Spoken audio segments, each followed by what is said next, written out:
Un hombre sin hogar en Madrid pedía solo 1 euro para comprar pan. Los transeúntes pasaban de largo hasta que se le acercó una joven con un abrigo sencillo. Él no podía imaginar quién era ella en realidad ni cómo esa noche cambiaría su vida. Suscríbete al canal y escribe en los comentarios desde dónde lo ves.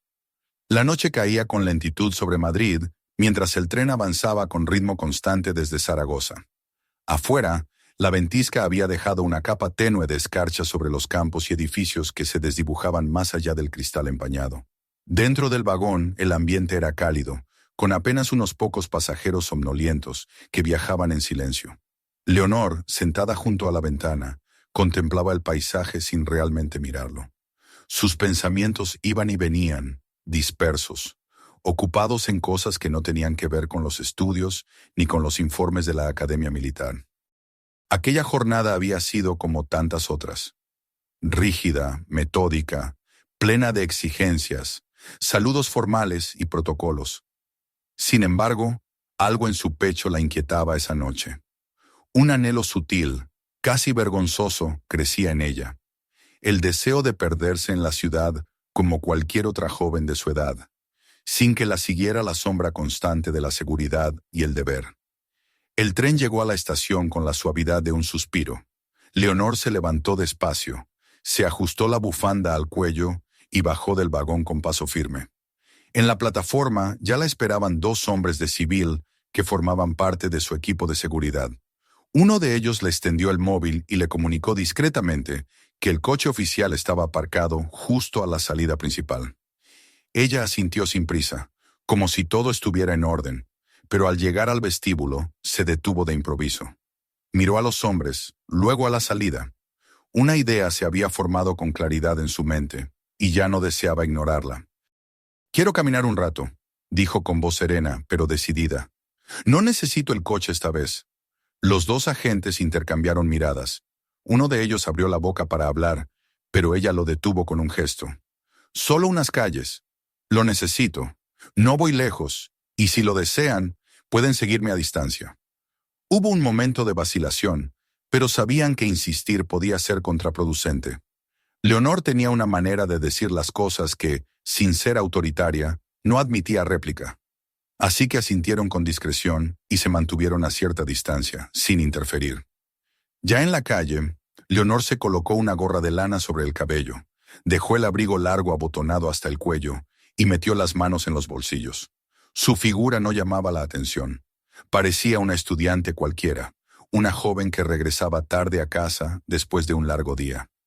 Caminaba sin rumbo fijo, guiada por la intuición más que por el conocimiento del barrio. El aire era frío, casi cortante, pero tenía algo vivificante. Le gustaba cómo se sentía la libertad sobre su piel. No era común para ella, acostumbrada a moverse entre paredes protegidas y miradas escrutadoras. Las luces navideñas aún colgaban de algunos balcones, aunque la temporada había terminado. Los comercios empezaban a cerrar, y las cafeterías solitarias apenas mantenían una mesa ocupada. Pasó junto a una librería donde un anciano cerraba la persiana metálica y saludó con una ligera inclinación de cabeza. Nadie parecía reconocerla, y ese anonimato le ofrecía un alivio que no sabía cuánto había necesitado. Mientras avanzaba por una calle lateral que desembocaba en una pequeña plaza, se encontró con una escena que hizo que su paso se volviera más lento. A unos metros de la entrada del metro, bajo un farol parpadeante, un hombre permanecía sentado en una banca de piedra. No se movía, salvo por el leve temblor de sus hombros, encogidos dentro de una chaqueta demasiado delgada para la temperatura de esa noche. A su lado, un trozo de cartón mostraba letras torcidas escritas con rotulador. «Cualquier ayuda. Dios le bendiga». Leonor se detuvo unos segundos, fingiendo mirar su móvil, pero en realidad observaba con atención. El hombre tenía el rostro curtido por el frío, arrugas profundas en la frente y los ojos perdidos en la acera, como si ya no esperara nada. La gente pasaba a su lado sin detenerse, sin siquiera mirarlo. Algunas personas giraban la cabeza fugazmente, pero ninguna aminoraba el paso. Era como si su existencia no tuviera peso. Sintió una punzada en el pecho. Recordó escenas de su infancia, cuando la reina Leticia la llevaba a centros de acogida y comedores sociales. Le hablaba entonces de la dignidad humana, de mirar a los ojos a los que sufren, de no confundir la caridad con la condescendencia. Ella no era una niña entonces, pero tampoco era aún consciente de la profundidad de aquellos valores. Ahora, sin embargo, el momento le parecía pleno de significado. Nadie le pedía que hiciera nada. No había cámaras. No había ministros. Solo estaba ella, el frío y ese hombre con la mirada vacía.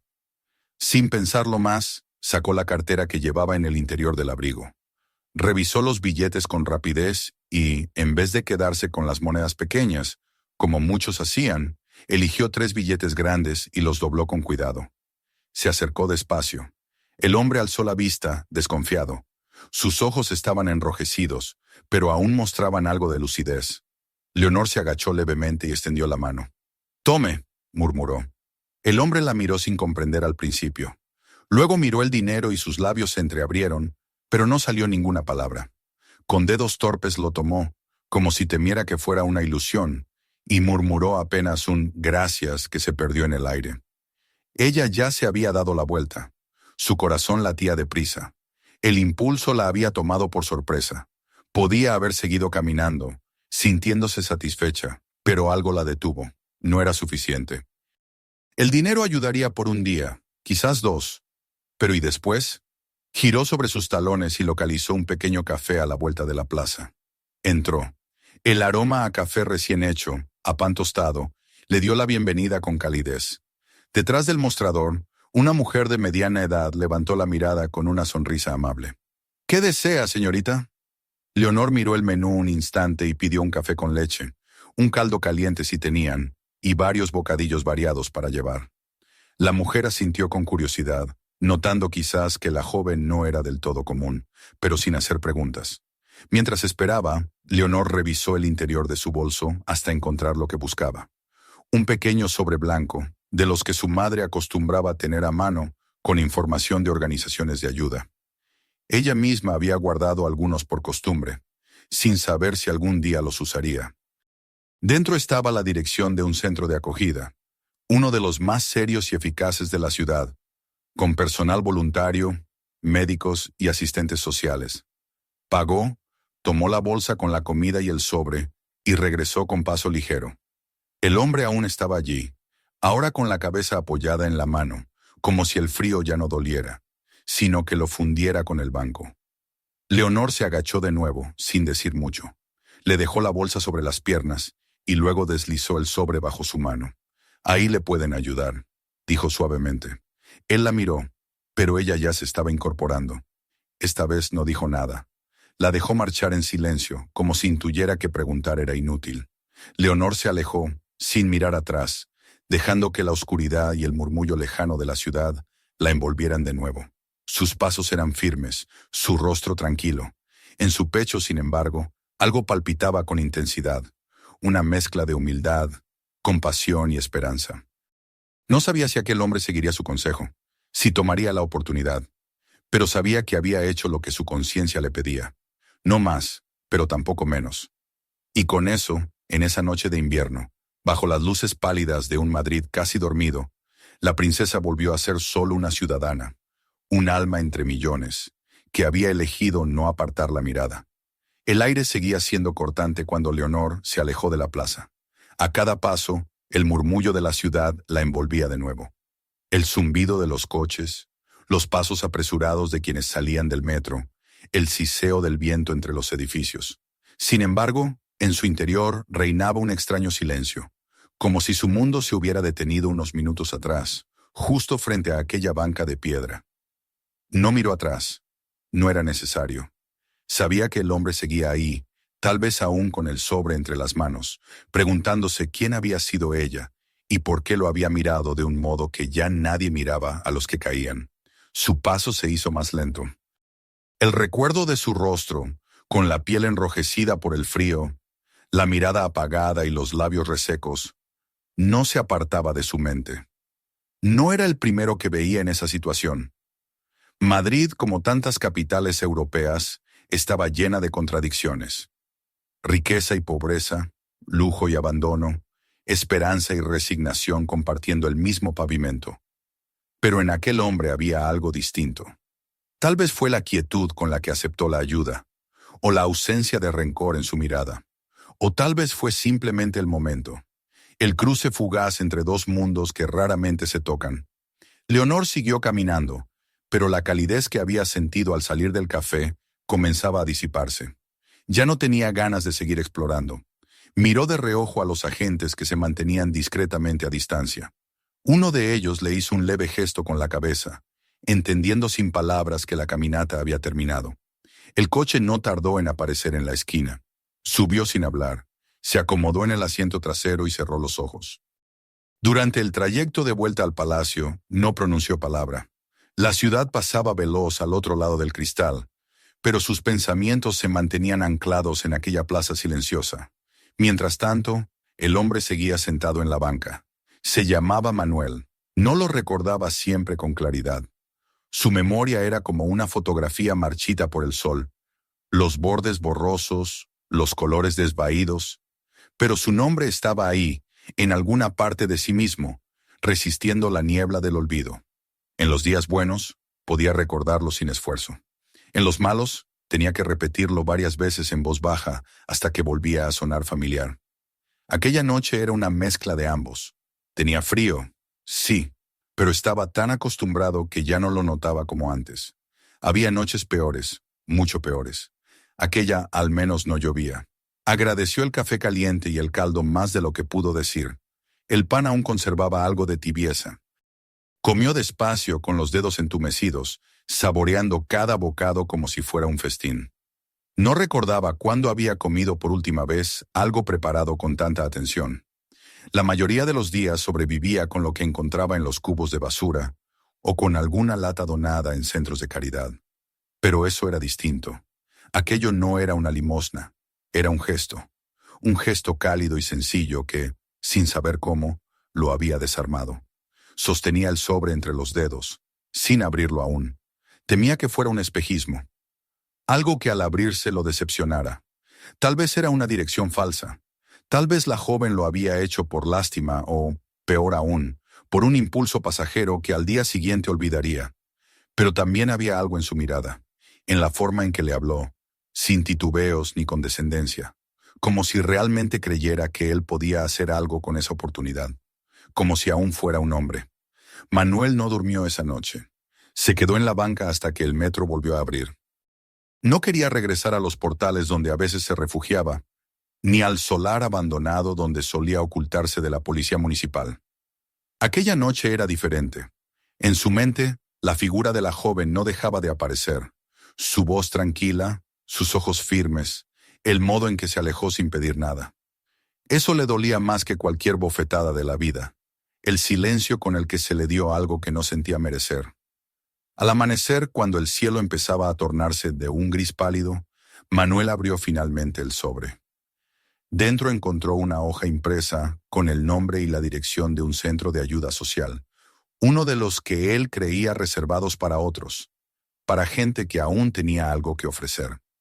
Leyó con lentitud cada línea, como si fueran las primeras palabras que le dirigían en años. La nota estaba escrita a mano.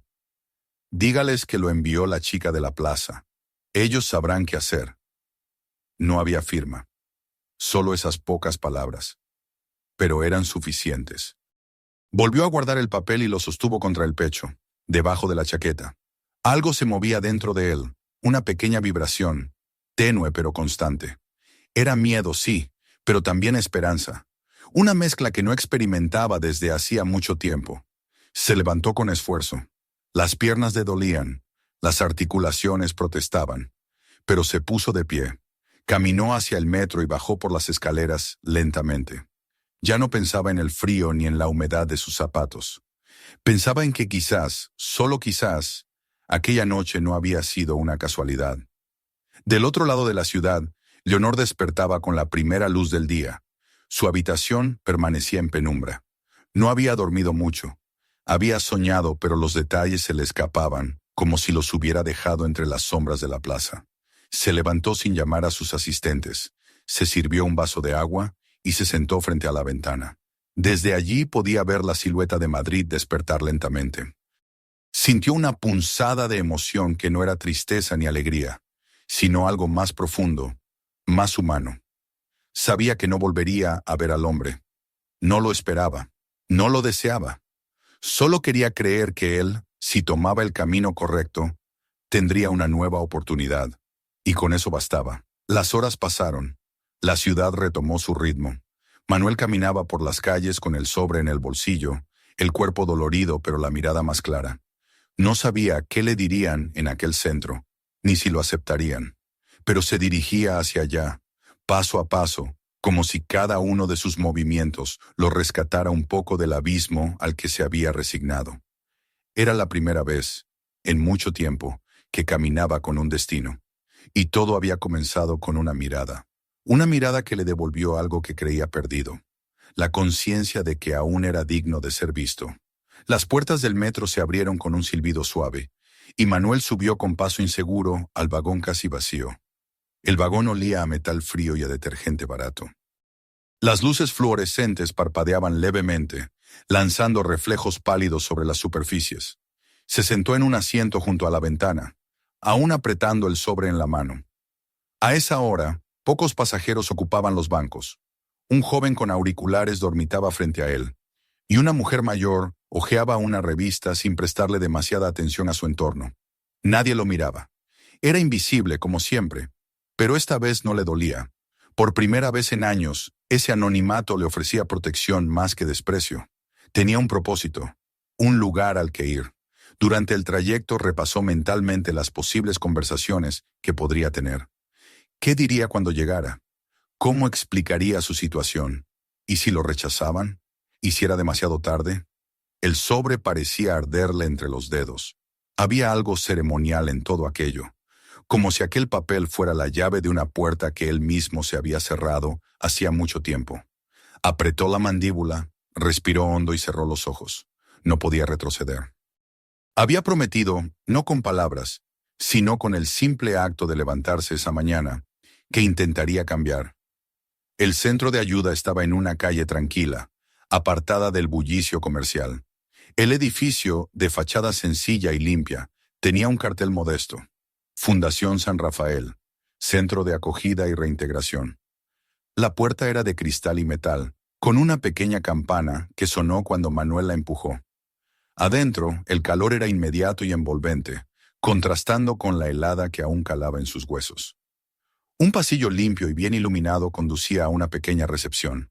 Detrás del mostrador, una mujer de cabello rizado, en sus 30 y tantos, levantó la vista y le sonrió con gentileza. «Buenos días. ¿Puedo ayudarle?» Manuel vaciló. Sintió cómo la garganta se le cerraba por un instante, pero entonces extrajo el sobre con cuidado y lo extendió. «Una chica, una joven. Me dio esto anoche. Me dijo que viniera aquí, que ustedes podrían ayudarme». La mujer tomó el sobre, lo leyó con atención y luego alzó la vista, ya sin sorpresa, pero con una expresión más atenta, casi cálida. «Sí, claro. Pase, por favor. ¿Su nombre?» «Manuel. Manuel Duarte». Ella tecleó algo en el ordenador y luego salió de detrás del mostrador. «Sígame, Manuel. Primero lo llevaremos al área médica para un pequeño chequeo, y luego podrá ducharse y cambiarse de ropa. Después, uno de nuestros asistentes sociales hablará con usted. ¿Está bien?» Él asintió, sin encontrar palabras. Su cuerpo entero parecía haberse tensado, como si aún no pudiera creer que lo estuvieran tratando con dignidad. Lo condujeron por un pasillo hasta una sala sencilla, pero bien equipada. Allí, una enfermera lo recibió con profesionalismo y discreción. Le tomó la temperatura, la presión, revisó algunas viejas heridas en sus manos. No hicieron preguntas innecesarias. No hubo miradas inquisitivas, solo cuidado. Después del chequeo lo guiaron a los vestuarios. Le entregaron una muda limpia, camiseta térmica, sudadera, pantalones, calcetines y zapatos en buen estado. La ducha caliente fue como una segunda resurrección. El vapor envolvía su cuerpo como una promesa, y mientras se enjuagaba el cabello, sintió que parte de la miseria se escurría por el desagüe. No toda, claro. Lo más profundo seguía ahí, pero algo se aflojaba dentro de él. Vestido con ropa limpia, se miró en el espejo. No se reconoció del todo. El rostro seguía demacrado, los ojos hundidos, pero ya no era el reflejo de un paria. Había al menos un destello de humanidad. Más tarde, en una pequeña sala con sillas cómodas y plantas en las esquinas, Manuel se encontró con Clara, la asistente social asignada a su caso. Era una mujer de mediana edad, con voz suave y mirada penetrante. Le ofreció té, que aceptó con torpeza, sin saber cómo sostener la taza con elegancia, después de tanto tiempo sobreviviendo con las manos sucias. «Cuénteme lo que quiera contarme, Manuel». «Sin prisa», dijo ella, y él lo hizo. Al principio, con reticencia, soltando frases sueltas, pero poco a poco, las palabras comenzaron a fluir. Le habló de su infancia en Salamanca, del trabajo como técnico de mantenimiento en una empresa de climatización, del matrimonio fallido, de la depresión, del despido, de los meses en pensiones baratas, de la última noche bajo un puente. No omitió nada, ni siquiera su propia culpa. No se pintó como víctima ni pidió excusas. Solo contó su historia. Clara tomaba notas con discreción, sin interrumpirlo. Cuando terminó, hubo un momento de silencio. «Gracias por confiar en mí», dijo ella, sincera. «Esto que ha hecho hoy, venir, hablar, aceptar ayuda, es más difícil de lo que muchos creen, pero ha dado el primer paso y no está solo». Le explicó que el centro tenía un programa de reintegración para personas sin hogar. Ofrecían alojamiento temporal, atención médica continua, terapia psicológica y, sobre todo, asesoría para volver a insertarse en el mundo laboral. Era un camino largo, lleno de baches, pero posible. Muchos lo habían recorrido antes. Algunos incluso ahora trabajaban en el propio centro. Esa noche, Manuel durmió en una cama por primera vez en meses. La habitación compartida era modesta, con 3 camas y una ventana que dejaba pasar la luz de una farola. Pero las sábanas eran limpias, el colchón firme, y el silencio del lugar era apacible. Se durmió con el sobre bajo la almohada, como si aún necesitara ese pequeño talismán para creer en lo que le estaba ocurriendo. En los días siguientes, se integró lentamente al ritmo del centro. Participó en los desayunos comunitarios, asistió a sesiones de orientación, habló con otros hombres y mujeres que, como él, intentaban reconstruir su vida desde las ruinas. Escuchó historias de adicción, de pérdidas irreparables, de fugas y regresos. Y entre cada relato, encontró un espejo. No era el único. No estaba condenado a la invisibilidad. A las 2 semanas, Clara le comunicó que una empresa de logística necesitaba personal para su almacén y que ella había enviado su perfil. No prometían un contrato fijo, pero sí un trabajo temporal con posibilidad de ampliación. Manuel aceptó sin dudarlo. Fue a la entrevista nervioso, con las manos sudorosas, temiendo no recordar cómo comportarse en un entorno laboral.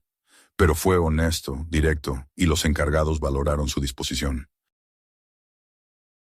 Comenzó a trabajar a media jornada, ayudando a clasificar paquetes, organizar estanterías, descargar camiones. No era un trabajo glorioso, pero le devolvía una rutina, un propósito. Al final de la primera semana, recibió su primera paga. No era mucho, pero lo suficiente para comprarse una chaqueta nueva y una mochila. Guardó el recibo como si fuera un trofeo. Cada noche, al regresar al centro, se detenía unos minutos en la entrada. Miraba las estrellas, cuando el cielo lo permitía, y pensaba en aquella noche en la plaza, en la chica del abrigo oscuro, en sus ojos, en su voz. Nunca le había preguntado su nombre, nunca supo quién era, pero aquella noche, con su gesto silencioso, lo había sacado del abismo. No con palabras, sino con un acto simple y radical, verlo. Y así, mientras Leonor continuaba con sus deberes de heredera, asistiendo a actos oficiales, viajando entre ciudades, preparándose para el futuro que le aguardaba, un hombre cuya vida había rozado el borde más oscuro de la existencia, comenzaba a trazar un nuevo camino, uno humilde, incierto, pero suyo, porque alguien, una noche cualquiera, había decidido no apartar la mirada. Las primeras luces del día asomaban por entre los tejados de Madrid cuando Manuel salió del centro con una mochila al hombro y una bufanda gris alrededor del cuello. La calle aún estaba medio vacía, con los primeros trabajadores del día esperando en las paradas de autobús y el aliento visible de quienes caminaban deprisa hacia las estaciones de tren. Era uno de esos amaneceres que traían promesas, aunque tímidas. Caminaba despacio, pero con paso constante, como si el suelo ya no se le escapara bajo los pies, como si la ciudad, esa misma que antes lo había tragado sin mirarlo, ahora lo recibiera con una forma nueva de pertenencia. Durante los días anteriores, había sentido como algo dentro de él comenzaba a cambiar. No era una transformación rápida ni espectacular. No se trataba de redención en el sentido romántico, sino de pequeños ajustes, casi invisibles, que lo reconfiguraban. A veces, mientras doblaba cajas en el almacén o tomaba café en silencio con los otros residentes del centro, pensaba en todo lo que había perdido. El matrimonio que se resquebrajó sin dramas, los amigos que se fueron apagando en la distancia, las horas muertas en bancos de parques sin rumbo. Pero ahora también comenzaba a pensar en lo que aún podía construir, aunque fuera desde las cenizas. En el trabajo, su supervisor, un hombre joven llamado Luis, lo observaba con curiosidad. Desde el primer día, Manuel había llegado temprano y no había protestado ante ninguna tarea. Ayudaba a sus compañeros, aprendía rápido, no alzaba la voz, no buscaba destacar, pero tampoco se escondía. Su actitud discreta y trabajadora llamó la atención del equipo, que al principio lo miraba con cierta distancia y luego poco a poco comenzó a integrarlo. La paga seguía siendo modesta, pero Manuel no la despreciaba. La administraba con precisión, como quien mide cada gota de agua en un desierto. Apartaba una parte para la comida, otra para el transporte y un pequeño fondo que guardaba con recelo en una lata dentro de su taquilla. No tenía grandes planes, pero esa reserva lo hacía sentir digno, capaz, dueño de algo más que su pasado. Una tarde, al regresar al centro, Clara lo llamó a su despacho. Lo recibió con una sonrisa serena, como siempre, pero con una chispa especial en la mirada. Manuel, quería contarte que la empresa está contenta contigo. Me llamaron para decir que te ofrecerán una extensión del contrato, y si todo va bien, podrías pasar a jornada completa el mes que viene. Él asintió, sin poder ocultar la emoción. Le costaba aún expresarla, pero por dentro sintió una oleada cálida, casi infantil, como si alguien le hubiera puesto la mano sobre el hombro y le hubiera dicho: «Lo estás haciendo bien». Esa noche no durmió, no por angustia, sino por la energía contenida que vibraba dentro de él. Se sentó en la cama, con la espalda contra la pared, y recordó con claridad cada detalle de aquella noche en la plaza. Hacía ya varias semanas, pero en su mente la escena seguía intacta. La figura de la joven, la bolsa con comida caliente, el sobre con la dirección, su voz firme y callada. No la había vuelto a ver, ni sabía si alguna vez la encontraría, pero en sus pensamientos se había convertido en una especie de guía silenciosa, un faro que lo había sacado del naufragio. A la mañana siguiente, antes de ir al trabajo, hizo algo inesperado. Se levantó más temprano, tomó un tren hasta el barrio donde había ocurrido todo y caminó hasta la plaza frente a la estación de metro. Era una forma de cerrar un ciclo, aunque él no lo hubiera formulado así. Miró la banca de piedra, ahora vacía, y se sentó unos minutos. Sintió el frío a través del abrigo, el mismo que le habían dado en el centro, y cerró los ojos. No esperaba milagros, solo quería agradecer. A unos metros, un hombre joven dormitaba envuelto en una manta sucia, apoyado contra una pared. Tenía una barba rala y un abrigo raído. En sus manos sostenía un vaso de cartón vacío. Manuel lo observó durante unos segundos. No había nada en particular que lo distinguiera, salvo la misma expresión ausente que él mismo había tenido no mucho tiempo atrás.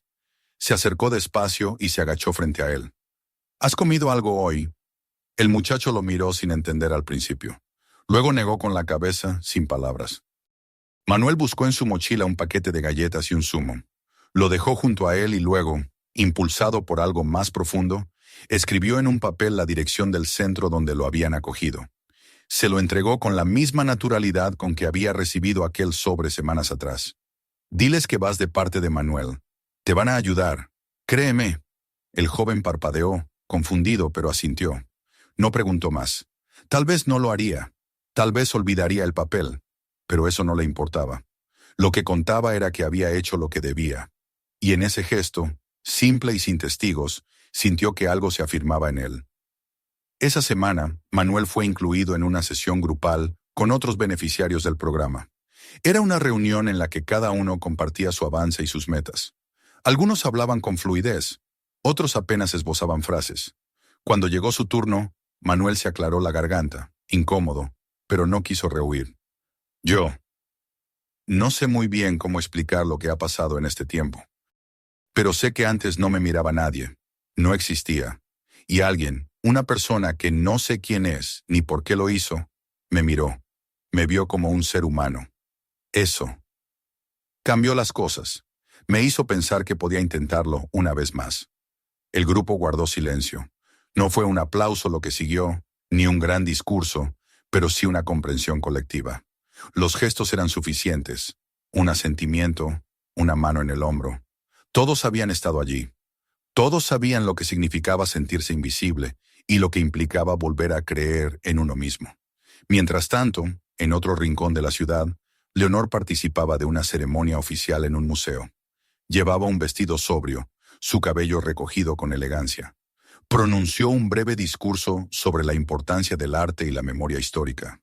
Sonrió ante las cámaras, saludó con cortesía, respondió preguntas con mesura. Nadie, salvo ella, sabía que en su bolso aún guardaba un sobre igual al que había entregado aquella noche. Por si acaso volvía a encontrarse con alguien más que lo necesitara. No porque buscara repetir el gesto, sino porque comprendía que la vida ofrecía oportunidades de actuar, pero también de estar preparada para ellas. Durante el trayecto de regreso al palacio, miró por la ventana de la comitiva. Sus ojos se perdieron en las calles, los peatones, las tiendas. Por un momento imaginó que en alguna esquina, uno de aquellos rostros podía ser el de aquel hombre. No sabía su nombre, no necesitaba saberlo. Lo importante era saber que quizás seguía caminando, que no se había rendido, que aquella noche había sido el comienzo de algo. Y así con cada día que pasaba, dos personas que no volverían a encontrarse seguían caminando sus caminos, ligados por un hilo invisible, pero firme. El hilo de la compasión silenciosa, del respeto mutuo, del acto humano de detenerse y mirar al otro sin juicio, sin miedo, sin soberbia. El mundo no había cambiado, pero ellos sí. Y en esa transformación, por mínima que fuera, cabía la semilla de una esperanza más grande. Aquel viernes, mientras el sol declinaba detrás de los tejados del barrio de los Jerónimos, Leonor regresaba en coche desde una reunión con jóvenes voluntarios en una biblioteca pública. Durante el encuentro, había escuchado atentamente a varios chicos de su edad hablar de sus proyectos en comedores sociales, refugios de animales y campañas de recogida de ropa. Había preguntado con curiosidad, anotado nombres, compartido impresiones. Había cumplido con su papel de figura inspiradora, de heredera comprometida con las causas de su generación. Pero ahora, sentada en el asiento trasero, con el abrigo aún puesto y la bufanda floja alrededor del cuello, no podía evitar pensar en otra forma de ayuda, mucho más callada, mucho más íntima. A través de la ventanilla vio cómo la ciudad cambiaba de ritmo. Las tiendas cerraban sus persianas, los trabajadores volvían a casa, las farolas se encendían una a una como estrellas urbanas. Reconoció una esquina, luego una pequeña plaza, luego el contorno familiar de una parada de metro. Aquella plaza, aquella noche. Ya habían pasado varias semanas, pero el recuerdo seguía vivo, no como un episodio anecdótico, sino como algo que se había instalado en su conciencia con una fuerza silenciosa. No había vuelto a hablar de ello, ni con sus padres, ni con sus asistentes, ni consigo misma. No porque lo considerara un secreto, sino porque sabía que ciertas acciones solo tienen valor cuando permanecen en la esfera de lo privado, donde la intención no se contamina con el reconocimiento. Pidió al conductor que redujera la velocidad. Nadie comprendió del todo por qué, pero ella solo quería ver la banca de nuevo, asegurarse de que seguía allí, vacía o no. La observó desde la distancia. La misma piedra gris, el mismo farol con luz anaranjada, la misma quietud. Pero el hombre no estaba. No esperaba que estuviera. Lo importante era que había estado una vez y que ahora quizás estaba en otro sitio, de pie, caminando, reconstruyendo. Esa posibilidad le bastaba. Al día siguiente, Leonor asistió a un almuerzo con representantes de varias ONG. Durante la conversación, escuchó hablar de reinserción social, de itinerarios de recuperación, de hombres y mujeres que lograban rehacer su vida después de años en la calle. Uno de los representantes, un hombre calvo y amable llamado Mateo, contó la historia reciente de un tal Manuel Duarte, quien había ingresado hacía unas semanas al Centro San Rafael y que ahora trabajaba en un almacén de logística, con un contrato renovado y una asistencia psicológica estable. Lo mencionó como un ejemplo de superación, sin dramatismos, con la serena gratitud del que ha visto muchos fracasos, pero celebra cada éxito como una victoria compartida. Leonor no dijo nada, pero supo al instante que se trataba de él. Manuel. Por fin tenía un nombre. Lo repitió mentalmente, como quien guarda una palabra importante en el fondo del alma. No preguntó más, no quiso detalles. Saber que estaba bien, que avanzaba, que había tomado el sobre y había seguido el camino, era suficiente. Agradeció a Mateo con una mirada más intensa que cordial y cambió de tema. No necesitaba apropiarse de la historia. Bastaba con ser un eslabón más en la cadena. Esa misma tarde, en otro punto de Madrid, Manuel salía del trabajo con el cuerpo cansado pero firme. El almacén se había vuelto un lugar familiar, casi reconfortante. Conocía ya los turnos, los nombres de sus compañeros, el ruido metálico de los carros y el zumbido de las luces industriales. Cada día era similar al anterior, pero también cada día contenía un matiz nuevo, un saludo diferente, una tarea que salía mejor, una conversación breve sobre fútbol o el clima. Nada extraordinario, pero todo profundamente humano. Al pasar por una tienda de comestibles, compró un pequeño paquete de café y unas galletas. No eran para él. Tenía en mente a uno de los nuevos que había llegado al centro unos días atrás. Un hombre joven, apenas en la treintena, con expresión apagada y voz débil. Se parecía demasiado al Manuel de antes. Y aunque sabía que cada uno debía encontrar su momento, su impulso, también comprendía el poder de los gestos mínimos. Dejarle una taza de café caliente en la mesa al despertar, decirle que el café lo trajo alguien que también estuvo abajo, era su forma de continuar lo que otros habían empezado con él. Aquella noche, antes de acostarse, Manuel volvió a escribir en su cuaderno. Clara le había recomendado como parte de su proceso terapéutico que registrara sus pensamientos, sin juzgarlos ni forzarlos. Al principio lo hacía con torpeza, pero ahora las palabras salían con más naturalidad. Escribía sobre sus días, sus miedos, sus avances, y también sobre ella, la joven de la plaza, cuya cara seguía presente como un fantasma amable. No sabía su nombre, no conocía su historia. A veces se preguntaba si acaso la había imaginado, pero el sobre estaba allí, aún guardado entre las páginas del cuaderno, como prueba de que aquella noche había sido real. En el palacio, Leonor también escribía. No lo hacía en un cuaderno terapéutico, sino en una libreta privada donde anotaba ideas, fragmentos, frases sueltas.